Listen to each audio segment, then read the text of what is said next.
Hello बच्चों, let's read the question first. The question says NAD of Krebs cycle functions as और हमें नीचे 4 options दिए गए हैं. First है acceptor of hydrogen ion and electron. Second is oxygen acceptor. Third is oxygen donor and option D is donor of phosphate ion. तो अगर हम अपने क्वेश्चन का की कॉन्सेप्ट यहाँ पे लेते हैं तो की कॉन्सेप्ट जो है वो हमारा आ जाएगा क्रेब्स साइकिल.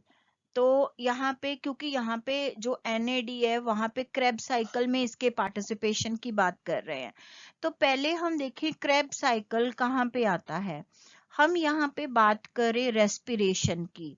रेस्पिरेशन वो प्रोसेस है जिसमें कि फूड जो है वो एनर्जी में कन्वर्ट होता है और जब ये एनर्जी में कन्वर्ट होता है तो ये through the series of reaction हो रहा है और ये एक कैटाबॉलिक प्रोसेस है जिसमें कि एंजाइम्स भी पार्टिसिपेट करते हैं.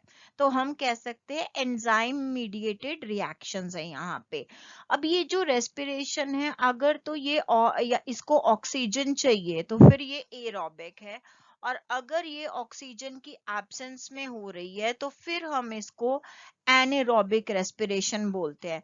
तो यहाँ पे ऑक्सीजन प्रेजेंट होगी और यहाँ पे ऑक्सीजन एब्सेंट हो गई.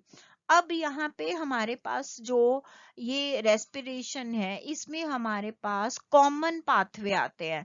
तो कॉमन पाथवे में हमारे पास बेसिकली जो है वो 3 स्टेप्स हम कॉमन पाथवे में लेते हैं. एक हम कह रहे हैं ग्लाइकोलाइसिस. सेकंड हमारे पास जो है वो है TCA साइकिल या क्रेब्स साइकिल.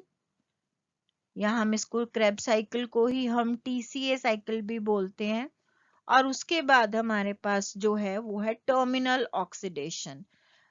तो ये 3 स्टेप्स हमारे पास यहाँ पे इसमें कॉमन पाथवे में आते हैं. Terminal oxidation further electron transport chain and oxidative phosphorylation में जो है वो कन्वर्टेड पार्टिसिपेट होती है.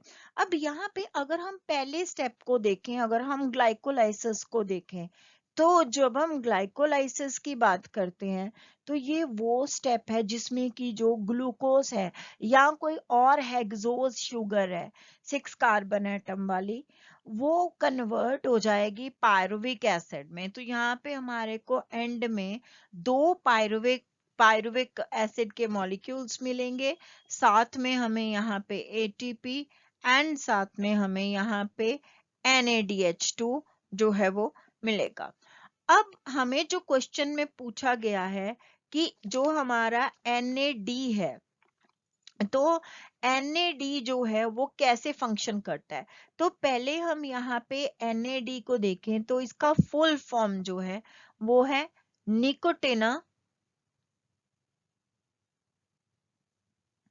Might adenine dinucleotide. ये जो है NAD की फुल फॉर्म है. अब ये जो निकोटिनामाइड एडेनाइन डाइन्यूक्लियोटाइड है ये 2 फॉर्म्स में एग्जिस्ट करता है. एक फॉर्म को हम कहते हैं ऑक्सीडाइज्ड फॉर्म और दूसरी फॉर्म को हम कहते हैं रिड्यूस्ड फॉर्म. तो जब हम यहाँ पे ऑक्सीडाइज्ड की बात कर रहे हैं तो वो फॉर्म होगी NAD पॉजिटिव की और जब हम रिड्यूस्ड फॉर्म की बात कर रहे हैं तो उसमें हमारे पास NADH यहाँ पे हमारे पास आ जाएगा. तो अब अगर हम यहाँ पे देखें तो इसका जो बेसिक फंक्शन जो रहता है वो ये इलेक्ट्रॉन्स को कैरी करती है. तो carries electron from one reaction to other.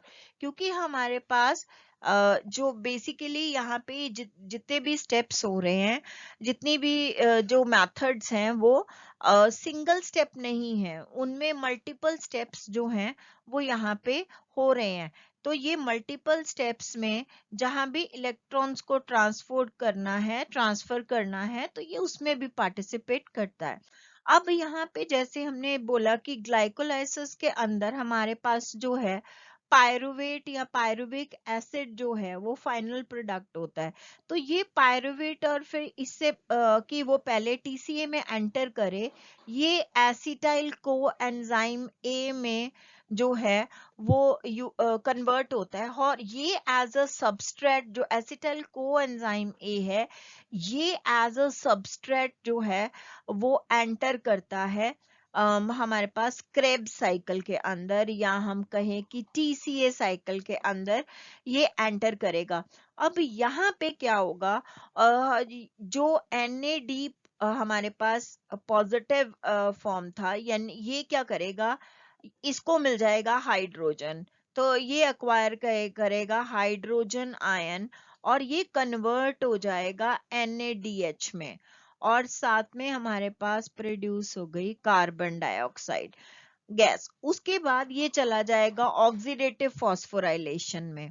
अब जब हम क्रेब साइकिल के अंदर बात करते हैं, तो क्रेब साइकिल के अंदर जो है हमारे पास आइसोसिट्रेट जो है वो हमारे पास एक स्टेप में हमारे पास आइसोसिट्रेट प्रोड्यूस होगा।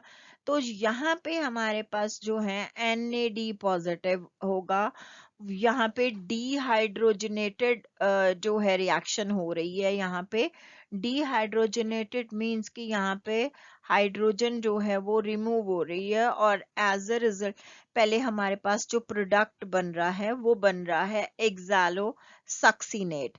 अब ये जो एक्सालो सक्सिनेट है ये अनस्टेबल है, तो यहाँ पे क्या होगा, ये अनस्टेबल प्रोडक्ट जो है वापस कन्वर्ट, ये आगे कन्वर्ट होगा, डी कार्बोक्सिलेशन होगी, और ये कन्वर्ट होगा अल्फा कीटो ग्लूटरेट में,